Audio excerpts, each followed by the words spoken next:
Hello friends, welcome back. Indian super ലീഗിൽ കേരള ബ്ലാസ്റ്റേഴ്സിന്റെ ചരിത്രത്തിലെ തന്നെ ഏറ്റവും മികച്ച ഒരു തിരിച്ചുവരവ് കഴിഞ്ഞ മാച്ച് FC ഗോവ കേരള ബ്ലാസ്റ്റേഴ്സിനെതിരെയുള്ള മാച്ച് വളരെ കുറച്ച് വാക്കുകൾ കൊണ്ട് നമുക്ക് ഇങ്ങനെ വിശേഷിപ്പിക്കാം. പ്രത്യേകിച്ചും ഈ ഒരു സിറ്റുവേഷൻ നമ്മൾ നോക്കുകയാണെങ്കിൽ ഇന്ത്യൻ സൂപ്പർ ലീഗിൽ തുടർ തോൽവികളായിട്ട് നിൽക്കുന്ന ഒരു സമയമാണ്. അവിടെ ഫസ്റ്റ് ഹാഫിൽ തന്നെ 2 ഗോളുകൾക്ക് പിന്നിൽ നിൽക്കുന്ന ഒരു സിറ്റുവേഷൻ വരുന്നു. അതിൽ നിന്ന് തിരിച്ചു വന്ന് 4 ഗോൾ അടിക്കുക എന്ന് പറയുന്നത് ഒട്ടും എളുപ്പമല്ലാത്തതും നമുക്ക് ചിന്തിക്കാൻ പറ്റുന്ന ഒരു ലിമിറ്റിന് അപ്പുറത്തേക്ക് നടക്കുന്ന ഒരു കാര്യം കൂടിയാണ്. അവിടെ ഈ പ്ലേയേഴ്സിനും കോച്ചിനും നമ്മുടെ ഇവാൻ ഉക്കമനോച്ചിനും കേരള ബ്ലാസ്റ്റേഴ്സിന്റെ സബ്ബായിട്ട് ഇറങ്ങിയതും ആ ഒരു ഗ്രൗണ്ടിൽ കളിച്ചതുമായിട്ടുള്ള എല്ലാ പ്ലേയേഴ്സിനും ഒരു സ്പെഷ്യൽ അപ്രീസിയേഷൻ തന്നെ കൊടുക്കണം. കാരണം വളരെ ടഫായുള്ള ഒരു സിറ്റുവേഷനിലാണ് കേരള ബ്ലാസ്റ്റേഴ്സ് ഈ ഒരു മാച്ചിൽ ആദ്യത്തെ ഹാഫ് അവസാനിപ്പിക്കുന്നത്. രണ്ടാമത്തെ ഹാഫിൽ 4 ഗോൾ അടിച്ച് തിരിച്ചു വരാൻ ബ്ലാസ്റ്റേഴ്സിന് സാധിച്ചു. ആൻഡ് കൺസിഡറിങ് നേരത്തെ പറഞ്ഞ പോലെ തുടർ തോൽവികളും വളരെ മോശം പെർഫോമൻസും പ്ലേയേഴ്സിന്റെ അവൈലബിലിറ്റി, അങ്ങനെ ഒരുപാട് പ്രശ്നങ്ങൾ, കോച്ചിനാണെങ്കിലും ഒരു എക്സ്ട്രാ പ്രഷർ ഉണ്ടാവും, ഫാൻസിന്റെ ഭാഗത്താണെങ്കിലും കോച്ചിങ് സ്റ്റാഫുകൾക്കാണെങ്കിലൊക്കെ. അത്തരം ഒരു സിറ്റുവേഷനിൽ ഇങ്ങനെ ഒരു കംബാക്ക് നടത്തുക എന്ന് പറയുന്നത് നേരത്തെ പറഞ്ഞ പോലെ ചിന്തിക്കാവുന്നതിനും അപ്പുറം നടന്നൊരു കാര്യമാണ്. ആൻഡ് ഈ ഒരു മാച്ചിൽ എല്ലാവരും വിശ്വസിക്കുന്ന ഒരു കാര്യം, ആ ഒരു കംബാക്ക് വന്നത്, തിരിച്ചുവരവ് വന്നത് സെക്കൻഡ് ഹാഫിലാണെന്നാണ്. പക്ഷെ എനിക്ക് ഫീൽ ചെയ്തൊരു കാര്യം, ഫസ്റ്റ് ഹാഫിൽ തന്നെ 2 ഗോൾ വഴങ്ങിയതിന് ശേഷം തന്നെ ആ ഒരു കംബാക്കിനുള്ള ഒരു തുടക്കം ബ്ലാസ്റ്റേഴ്സ് നടത്തിയിട്ടുണ്ടായിരുന്നു. അതിൽ ഫസ്റ്റ് ഹാഫ് കഴിയുമ്പോൾ 5 അറ്റംപ്റ്റുകൾ, ഒരു ഓൺ ടാർഗറ്റ് ഉണ്ട്. 28 തവണയാണ് ഓപ്പൺ ബോക്സിനകത്തേക്ക് ബ്ലാസ്റ്റേഴ്സ് കയറിയത്. അതുപോലെ തന്നെ 9 ക്രോസുകളിൽ 3 കംപ്ലീറ്റഡ് ക്രോസുകളാണ്. ഇത്തരത്തിലുള്ള കണക്കുകളിൽ ഒരു ഭൂരിപക്ഷവും വന്നിട്ടുള്ളത് ആ 2 ഗോളുകൾക്ക് ശേഷമാണ്. പക്ഷെ ആ ഒരു അറ്റാക്സിന് മൂർച്ച കൂടിയതും അതിനൊരു റിസൾട്ട് ഉണ്ടായതും സെക്കൻഡ് ഹാഫിലാണ്. ആൻഡ് ഈ ഒരു മാച്ച് എന്ന് പറയുമ്പോൾ തിരിച്ചുവരവുകളുടെ ഒരു മാച്ചാണ്. ഒരുപാട് കാര്യങ്ങളിൽ ഒരു കംബാക്ക്, ഒരു തിരിച്ചുവരവ് നമുക്ക് കാണാൻ സാധിക്കുന്നത്. അതിൽ ആദ്യത്തെ തിരിച്ചുവരവ് എന്ന് പറയുന്നത് ടാക്ടിക്കലുള്ള ഒരു കാര്യമാണ്, 3 men ബിൽഡപ്പ്. ഈ ഒരു സീസണിൽ നമ്മൾ വളരെ വളരെ കുറച്ച് മാത്രമാണ് 3 men ബിൽഡപ്പ് കണ്ടിട്ടുള്ളത്. ആൻഡ് ഈ ഒരു മാച്ചിലേക്ക് വരുമ്പോൾ ജീക്സൺ, വിപിൻ, ഈ 2 പേരുടെയും അവൈലബിലിറ്റി അത് തന്നെയായിരിക്കണം ഈ പറഞ്ഞ ടാക്ടിക്കലി ഈ ഒരു 3 men ബിൽഡപ്പ് ഫോക്കസ് ചെയ്യാൻ, അല്ലെങ്കിൽ അതിലേക്കുള്ള ഒരു തിരിച്ചുവരവിനെ കോച്ചിനെ ഹെൽപ്പ് ചെയ്തൊരു കാര്യം. പല സിറ്റുവേഷനിലും ബ്ലാസ്റ്റേഴ്സ് ബിൽഡപ്പ് ചെയ്യുന്ന സമയത്ത് ഈ സെന്റർ ബാക്കിനെ എക്സ്ട്രീംസിലേക്ക് വിട്ട് നടുക്കിലേക്ക് നമ്മുടെ ജീക്സൺ ഇറങ്ങി നിന്നിട്ട് ഈ സെന്റർ ബാക്സിനെ യൂസ് ചെയ്ത് ഹോർമിയോ മിലോസിനെ യൂസ് ചെയ്തിട്ട് വൈഡിലെ പ്ലേയേഴ്സിനെ കണ്ടെത്തുന്ന ഒരുപാട് ബിൽഡപ്പ് ഉണ്ടായിരുന്നു. നമ്മുടെ ജീക്സൺ ആണെങ്കിലും വിപിൻ ആണെങ്കിലും അത്യാവശ്യം മിസ് പാസസ് ഇല്ലാതെ പാസ് കളിച്ച് മുന്നോട്ട് പോകാൻ എബിലിറ്റി ഉള്ള പ്ലേയേഴ്സ് ആണ്. അവരെ വെച്ചിട്ട് സെൻട്രലിലൂടെയുള്ള ബിൽഡപ്പും നമുക്ക് ആ ഒരു മാച്ചിൽ കാണാൻ സാധിച്ചു. സോ 3 men ബിൽഡപ്പ് അല്ലെങ്കിൽ ബ്ലാസ്റ്റേഴ്സിന്റെ ബിൽഡപ്പിൽ ഒരു സ്ട്രോങ് ആയിട്ടുള്ള ബിൽഡപ്പ് സ്റ്റക്കായി പോകാതെ അത് മുന്നോട്ടേക്ക് പോകുന്ന ഒരു ടാക്ടിക്കൽ ചേഞ്ച്, അതിന്റെ ഒരു തിരിച്ചുവരവ് നമുക്ക് ഒരു മാച്ചിൽ കാണാൻ സാധിച്ചു. രണ്ടാമത്തെ തിരിച്ചുവരവ് എന്ന് പറയുന്നത് 1 touch ഫുട്ബോളിന്റെ തിരിച്ചുവരവാണ്. അതും കഴിഞ്ഞ് കുറച്ചധികം മാച്ചുകളായിട്ട് നമ്മൾ കാണാതെ ഇരുന്നിട്ടുള്ള ഒരു കാര്യമാണ്. ഈ ഒരു മാച്ചിൽ സെക്കൻഡ് ഹാഫിന്റെ തുടക്കത്തിൽ തന്നെ വളരെ ഗംഭീരമായുള്ള രീതിയിൽ ഒരു 1 touch കളിച്ച് തുടങ്ങാൻ ബ്ലാസ്റ്റേഴ്സിന് സാധിച്ചു. മിലോസും ദിമിത്രിയോസും സിർണിച്ചും രാഹുലും സന്ദീപ് സിംഗിന്റെ ഒരു ക്രോസിൽ അവസാനിക്കുന്ന രീതിയിൽ ആ ക്രോസ് കണക്ട് ചെയ്യാൻ പറ്റിയില്ല. എന്നാലും ഒരു നല്ല മൂവ്മെന്റ്, കൃത്യമായ രീതിയിൽ ഓപ്പൺ ബോക്സിലേക്ക് ഒരു ബോൾ എത്തുന്ന രീതിയിൽ ആ 1 touch ഫുട്ബോൾ മാറ്റിയെടുക്കാൻ ബ്ലാസ്റ്റേഴ്സിന് സാധിച്ചു. അതിനുശേഷം ജീക്സൺ, നവോച്ച സിംഗ്, സക്കായി തമ്മിലൊരു 1 touch കളിച്ച് സക്കായുടെ ഒരു ഷോട്ടിലാണ് ആ 1 touch അവസാനിക്കുന്നത്. അതും ബ്ലോക്കായിട്ട് തിരിച്ചുപോയി. പക്ഷേ ഇതിനൊരു റിസൾട്ട് കിട്ടുന്നത് 3ാമത്തെ തവണയാണ്. അസറും ദിമിത്രിയോസും സിർണിച്ചുമായിട്ട് കളിച്ച കോമ്പിനേഷനിൽ 4ാമത്തെ ഗോൾ സിർണിച്ച് അടിക്കുമ്പോൾ ഈ സെയിം 1 touch ഫുട്ബോളാണ് അവിടെ ബ്ലാസ്റ്റേഴ്സ് കളിക്കുന്നത്. സോ ഓപ്പൺ ആൻഡ് ഹാഫിൽ നമുക്ക് നല്ലൊരു ചാൻസ് ആണ് ഈ 1 touch ഫുട്ബോൾ കളിക്കുക, അല്ലെങ്കിൽ അതിലൂടെ കണ്ടെത്തുന്ന സ്പേസസ് അത് കൃത്യമായിട്ട് കൊണ്ടുവരാൻ, അത് ട്രൈ ചെയ്യാൻ, അതിലൂടെ റിസൾട്ട് ഉണ്ടാക്കാനും കഴിഞ്ഞ മാച്ചിൽ ബ്ലാസ്റ്റേഴ്സിന് സാധിച്ചു. ഇനി 3ാമത്തെ ഒരു തിരിച്ചുവരവ് എന്ന് പറയുന്നത് ഫുൾ ബാക്സിന്റെ കോൺട്രിബ്യൂഷനും അവരുടെ പെർഫോമൻസിൽ വന്നിട്ടുള്ള ഒരു മാറ്റമാണ്.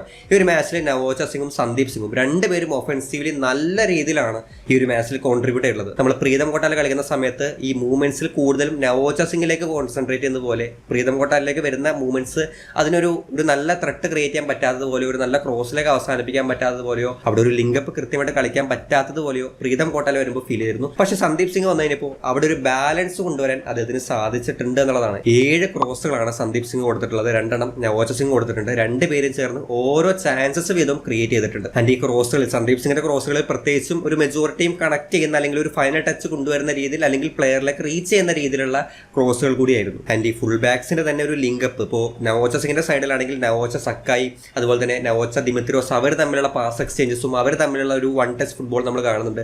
ഇപ്പുറത്തെ സന്ദീപ് സിംഗിന്റെ കേസിലാണെങ്കിൽ സന്ദീപ് രാഹുലും, അതിനേക്കാൾ കൂടുതൽ സന്ദീപ് സിർണിച്ച്, സന്ദീപ് വിപിൻ, അവർ തമ്മിലുള്ള ഒരു ലിങ്കപ്പ് കാണുന്നുണ്ട്. ആൻഡ് ഇൻട്രസ്റ്റിംഗ് ആയിട്ടുള്ള മറ്റൊരു കാര്യം, നമ്മൾ ഇതിന് മുൻപ് ഒരുപാട് കണ്ടിട്ടുള്ള ഒരു ഐക്കോണിക് സാധനമാണ് നവോച്ച സിംഗിന്റെ സ്ട്രൈക്കറിലേക്കുള്ള പാസുകൾ. അത് പെപ്ര കളിക്കുന്ന സിറ്റുവേഷൻ നമ്മൾ ഒരുപാട് കണ്ടിട്ടുള്ളതാണ്. പെപ്രയിലേക്ക് ഫുൾ ബാക്കിൽ നിന്നൊരു പാസ് വരുന്നത്, അത്തരത്തിലുള്ള പാസുകൾ, ദിമിത്രിയോസിനെ കണ്ടെത്തുന്ന പാസുകൾ നവോച്ചയിൽ നിന്നും ഈ ഒരു മാച്ചിൽ കാണാൻ സാധിച്ചു എന്നുള്ളതാണ്. അത് ഈ പറഞ്ഞ പോലെ ഒരു ത്രെട്ടായിട്ട് മാറുന്ന, ഓപ്പൺ ആൻഡ് ഹാഫ് ബോക്സ് വരെയും എത്തുന്ന രീതിയിലേക്ക് ഒരു ത്രെട്ടായി മാറുന്ന രീതിയിലും ആ ഒരു മൂവ്മെന്റ് മാറുന്നുണ്ടായിരുന്നു. ഇപ്പുറത്തേക്ക് വരുമ്പോൾ സന്ദീപ് സിംഗ് ഇൻസൈഡിലേക്ക് വന്നിട്ട് ദിമിത്രിയോസിനെ കണ്ടെത്തുന്ന പാസുകളുണ്ടായിരുന്നു. ആൻഡ് നേരത്തെ പറഞ്ഞ പോലെ സ്ട്രൈക്കർ ഫുൾ ബാക്ക് കോമ്പിനേഷനിൽ സന്ദീപ് സിംഗ് സിർണിച്ചിനെ കണ്ടെത്തുന്ന മൂവ്മെന്റ്സ് ഉണ്ടായിരുന്നു. സോ ഈ ഫുൾ ബാക്ക് സ്ട്രൈക്കർ ആ ഒരു സ്പെഷ്യൽ മെത്തേഡ് അല്ലെങ്കിൽ അറ്റാക്കിംഗ് മെത്തേഡ് നമ്മൾ ഒരുപാട് മിസ്സായിരുന്ന പെപ്പർ പോയതിനു ശേഷം നമ്മൾ കാണാതിരുന്ന ഒരു കാര്യമാണ്. അതിൻ്റെ ഒരു തിരിച്ചുവരവും നമുക്ക് ഈ ഒരു മാച്ചിൽ കണ്ടു. ആൻഡ് ഈ രണ്ട് ഫുൾ ബാക്സും ഒഫൻസീവ്ലി നല്ല രീതിയിലാണ് കോൺട്രിബ്യൂട്ട് ചെയ്തിട്ടുള്ളത്. അവർ ക്രോസുകളുടെ കാര്യത്തിലാണെങ്കിലും ചാൻസസ് ക്രിയേഷൻ്റെ കാര്യത്തിലാണെങ്കിലും ലിങ്കപ്പ് കളിക്കുന്ന കാര്യത്തിലാണെങ്കിലും മറ്റ് പ്ലേയേഴ്സിന് സപ്പോർട്ട് കൊടുക്കുന്ന കാര്യത്തിലാണെങ്കിലും തിരിച്ച് വന്ന് ഡിഫെൻഡ് ചെയ്യുന്ന കാര്യത്തിലാണെങ്കിലും ഫുൾ ബാക്സിൻ്റെ കോൺട്രിബ്യൂഷൻ വളരെ നന്നായിട്ടുണ്ടായിരുന്നു ഈ ഒരു മാച്ചിൽ.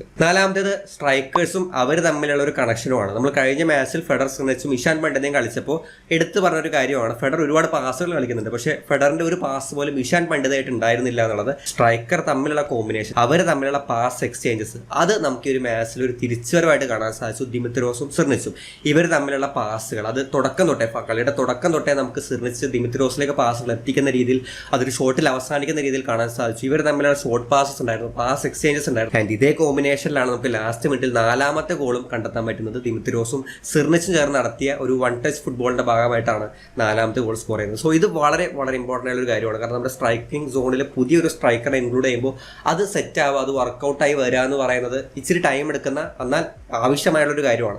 അതിൻ്റെ ഒരു സ്പാർക്ക് നമുക്ക് 4ാമത്തെ ഗോളിലൂടെ കിട്ടുന്നുണ്ട്. ആൻഡ് പ്ലസ് സിർണിച്ച് ഈ മാച്ചിൽ ഒരുപാട് ഓവറായിട്ട് ഇറങ്ങി പോവുകയോ വിങ്ങിലേക്ക് ഓവറായിട്ട് കോൺസെൻട്രേറ്റ് ചെയ്യുകയോ ചെയ്തിട്ടില്ല. അദ്ദേഹം ഈ പറഞ്ഞ പോലെ ദിമിത്രോസ് ആയിട്ടുള്ള കോമ്പിനേഷനും അദ്ദേഹത്തിലേക്ക് പാസുകൾ ഫൈൻഡ് ചെയ്യുന്ന രീതിയിലും മാറിയിട്ടുണ്ടായിരുന്നു. സോ സ്ട്രൈക്കർ തമ്മിലുള്ള കോമ്പിനേഷൻ, സ്ട്രൈക്കേഴ്സ് തമ്മിലുള്ള പാസ് എക്സ്ചേഞ്ചസും ഈ ഒരു മാച്ചിൽ തിരിച്ചു വന്ന മറ്റൊരു ഫാക്ടറാണ്. ആൻഡ് 5ാമത്തേത് ക്രിയേറ്റിവിറ്റിയുടെ ഒരു തിരിച്ചുവരവാണ്. കഴിഞ്ഞ മാച്ചിൽ വളരെയധികം നമുക്ക് ലാക്ക് ചെയ്തൊരു സംഭവമാണ്. കാരണം ഒരുപാട് പന്തുകൾ നമ്മൾ കൈവശം വെക്കുന്നു, ഓപ്പണിന്റെ ഹാഫിൽ അങ്ങോട്ടും കൊണ്ട് പാസുകൾ കളിക്കുന്നു, പക്ഷേ കൃത്യമായ ഒരു പാസ് ബോക്സിനകത്തേക്ക് കൊടുക്കാൻ കഴിയുന്നില്ല എന്നൊരു പ്രശ്നം. പക്ഷേ അത് ഈ ഒരു മാച്ചിൽ വലിയ ശതമാനം സമയങ്ങളിലും പരിഹരിച്ചത് സക്കായി എന്ന് പറയുന്ന ജാപ്പനീസ് പ്ലെയറാണ്. കഴിഞ്ഞ മാച്ചിൽ ആ ഒരു തിരിച്ചുവരവിന് തിരികൊളുത്തിയ ഒരു ഫ്രീ കിക്ക്, ആ ഗോൾ നേടിയത് സക്കായിയാണ്. 8 ക്രോസുകളാണ് കഴിഞ്ഞ മാച്ചിൽ അദ്ദേഹം കൊടുത്തിട്ടുള്ളത്. ഒരു ചാൻസ് അത് ക്രിയേറ്റ് ചെയ്തിട്ടുള്ളൂ, പക്ഷേ ഒരുപാട് ത്രൂ ബോളുകൾ നമ്മുടെ സ്ട്രൈക്കറിനെ ദിമിത്രോസിനെ കണ്ടെത്തുന്ന ത്രൂ ബോളുകൾ തുടക്കം തൊട്ടേ ഫസ്റ്റ് ഹാഫിലും സെക്കൻഡ് ഹാഫിലും നമ്മൾ കണ്ടു. ഒരു ചെസ്റ്റ് ചെയ്തൊരു പന്ത് കൃത്യമായിട്ട് അകത്തേക്ക് കൊടുക്കുന്നുണ്ട്. സിർണിച്ചിനെ കണ്ടെത്തുന്ന ബോളുണ്ടായിരുന്നു, നവോച്ച സിംഗിനെ കണ്ടെത്തുന്ന ബോളുണ്ടായിരുന്നു. അത്തരത്തിലുള്ള ത്രൂ ബോളുകൾ അത് കൃത്യമായിട്ട് ഓപ്പണിംഗ് ഹാഫിലേക്ക് എത്തുന്ന നല്ലൊരു ചാൻസ് ആയിട്ട് മാറ്റാൻ പറ്റുന്ന തരത്തിലുള്ള ത്രൂ ബോളുകൾ ക്രിയേറ്റീവായിട്ട് പ്രൊവൈഡ് ചെയ്യാൻ സക്കായിക്ക് സാധിച്ചിട്ടുണ്ട്. വളരെ വളരെ മികച്ച രീതിയിലാണ് ഒരു മാച്ചിൽ സക്കായി കളിച്ചിട്ടുള്ളതും. മിക്ക സമയത്തും ആ ഒരു ഇൻസൈഡിലേക്ക് കയറി നിന്ന് ഫുൾ ബാക്കായിട്ട് ലിങ്കപ്പ് കളിക്കുന്നതും ബോക്സിനകത്തേക്ക് ക്രോസ് കൊടുക്കുന്നതും ആ ഒരു പെനാൽറ്റി വന്ന സിറ്റുവേഷനിലും സക്കായുടെ ഒരു ക്രോസ് ആണ് ഉണ്ടായിരുന്നത്. ടോട്ടലി കളിയിൽ വളരെയധികം ആക്റ്റീവായിട്ട് വളരെയധികം ഇൻവോൾവ് ആയിട്ട് and at the same time നല്ല രീതിയിൽ കോൺട്രിബ്യൂട്ട് ചെയ്തൊരു പെർഫോമൻസ് ആണ് കഴിഞ്ഞ മാച്ചിൽ സക്കായുടേത്. ആ ഒരു ക്രിയേറ്റിവിറ്റിയുടെ എലമെന്റ് തിരിച്ചു കൊണ്ടുവന്നതിൽ സക്കായിയാണ് ഏറ്റവും അധികം മുന്നിട്ട് നിൽക്കുന്നത്. ആൻഡ് ഈ ക്രിയേറ്റിവിറ്റിയുടെ കാര്യത്തിൽ നമ്മൾ എടുത്തു പറയേണ്ട 2 പേരുകൾ കൂടി ഉണ്ട്. നമ്മൾ ഡിഫൻസീവ് മിഡ് കളിച്ച ജീക്സണും അതുപോലെ തന്നെ വിബിന്റെ 1-2 പാസുകൾ, സന്ദീപ് സിംഗിനെ കണ്ടെത്തുന്ന ഒരു ത്രൂ ബോൾ ഉണ്ടായിരുന്നു, ഒരു ഹൈ ബോൾ ഉണ്ടായിരുന്നു. ജീക്സൺ ആണെങ്കിൽ പന്ത് ക്യാരി ചെയ്യുന്നതും വൺ ടച്ചിന്റെ ഭാഗമാവുന്നതൊക്കെ കണ്ടു. അങ്ങനെ നമ്മൾ ആ ഒരു പോസ്റ്റിൽ മിസ് പാസുകൾ ഒരുപാട് കാണുന്നുണ്ടായിരുന്നു. പക്ഷേ ഈ 2 പ്ലേയേഴ്സ് ചേർന്ന്, ജീക്സണും വിബിനും ചേർന്ന് വളരെ നല്ല രീതിയിലാണ് ഒഫൻസീവ്ലി അവർ സപ്പോർട്ട് ചെയ്തത്. മുന്നോട്ട് കയറി വരുന്നതും പാസുകൾ കൊടുക്കുന്നതും ക്രിയേറ്റീവായിട്ട് കളിക്കുന്നതും ജീക്സൺ ആയാലും വിബിൻ ആയാലും അവരുടെ പെർഫോമൻസ് തീർച്ചയായിട്ടും ഒരു മാച്ചിൽ എടുത്തു പറയേണ്ട രീതിയിൽ തന്നെയാണ് വന്നിട്ടുള്ളത്. ആൻഡ് മറ്റൊരു തിരിച്ചറിവ്, അതൊരു തിരിച്ചറിവല്ല, പുതിയ കാര്യമാണ്. നമ്മൾ സബ് ചെയ്തിട്ട് വരുന്ന പ്ലേയേഴ്സ് അവരുടെ ഒരു പെർഫോമൻസ് കൊണ്ട് ഉണ്ടാകുന്ന ഒരു ഇമ്പാക്ട്. ഈ ഒരു മാച്ചിലെ ഇമ്പോർട്ടൻ്റ് ആയുള്ള 2 സബ്സ്റ്റിറ്റ്യൂഷൻസ് എയ്മന്റെയും അസറിന്റെയും. അതിൽ എയ്മൻ ആണെങ്കിൽ അദ്ദേഹം വന്നതിന് ശേഷം 10 മിനിറ്റ് കൊണ്ട് ഏകദേശം 3 തവണയാണ് ഒഡേ ഒനേൻഡി എന്ന് പറയുന്ന സ്പാനിഷ് ഡിഫൻഡറിനെ ടേൺ ചെയ്ത് ഡ്രിബിൾ ചെയ്ത് മറികടന്നു പോയത്. അതിൽ ഒരെണ്ണമാണ് ലീഡ് നേടി കിട്ടിയ കേരള ബ്ലാസ്റ്റേഴ്സിന്റെ 3ാമത്തെ ഗോളായിട്ട് മാറുന്നത്. അസറാണെങ്കിൽ ആ 4ാമത്തെ ഗോളിൽ അസറിന്റെ ഒരു ടച്ചും നമുക്ക് പ്രീ അസിസ്റ്റ് എന്ന രീതിയിൽ കാണാൻ സാധിക്കും. ഈ 2 പേരും ചേർന്ന് നല്ല രീതിയിൽ കുറച്ച് സമയം ഉണ്ടായിരുന്നുള്ളെങ്കിലും എന്ത് ചേഞ്ച് ആണോ കൊണ്ടുവരേണ്ടത് അത് അവർ കൊണ്ടുവന്നിട്ടുണ്ട്. സോ അവിടെ ഇവാനും കൈയ്യടി കൊടുക്കണം, ഈ 2 പ്ലേയേഴ്സിനെ കൃത്യസമയത്ത് കൃത്യസ്ഥലത്ത് പ്ലേസ് ചെയ്തതിൽ. സോ സബ്സ്റ്റിറ്റ്യൂഷൻസ് കൊണ്ട് ഇമ്പാക്ട് ഉണ്ടാക്കുന്നില്ല എന്നൊരു ചീത്തപ്പേര്, ആ ഒരു വിമർശനവും ഈ ഒരു മാച്ചിൽ തള്ളിക്കളയാൻ ഇവാന് സാധിച്ചിട്ടുണ്ട്. ആൻഡ് ഇതിനെല്ലാം പുറമെ ഏറ്റവും വലിയ കംബാക്ക്, ഏറ്റവും വലിയ തിരിച്ചുവരവ് എന്ന് പറയുന്നത് കേരള ബ്ലാസ്റ്റേഴ്സ് ടീമിന്റെ മെന്റാലിറ്റിയിൽ വന്നിട്ടുള്ള തിരിച്ചുവരവാണ്. അത് സെക്കൻഡ് ഹാഫിൽ പ്രത്യേകിച്ചും ഈ പറഞ്ഞ പോലെ 2 ഗോളിന് പിറകിൽ നിൽക്കുന്നു എന്ന് പറയുന്ന ഒരു സംഭവം കാണിക്കാതെ അതിനൊരു സ്പെഷ്യൽ കയ്യടി എന്തായാലും കൊടുത്തേ പറ്റൂ. കാരണം അത്രയും മോശം സിറ്റുവേഷനിലാണ് ബ്ലാസ്റ്റേഴ്സ് ഇപ്പോൾ നിൽക്കുന്നത്. തുടർ തോൽവികളും വിമർശനങ്ങളും പ്ലേയേഴ്സിന്റെ ഭാഗത്താണെങ്കിലും പൊട്ടിത്തെറികൾ ഉണ്ടാവാൻ പാകത്തിനുള്ള ഒരു സിറ്റുവേഷൻ നിൽക്കുമ്പോൾ അവിടെ വീണ്ടും 2 ഗോളിന് ഡൗൺ ആയിട്ട് നിൽക്കുമ്പോൾ അവിടെ നിന്നൊരു തിരിച്ചുവരവ് നടത്തുക എന്ന് പറയുന്നത് ഒരിക്കലും എളുപ്പമല്ല.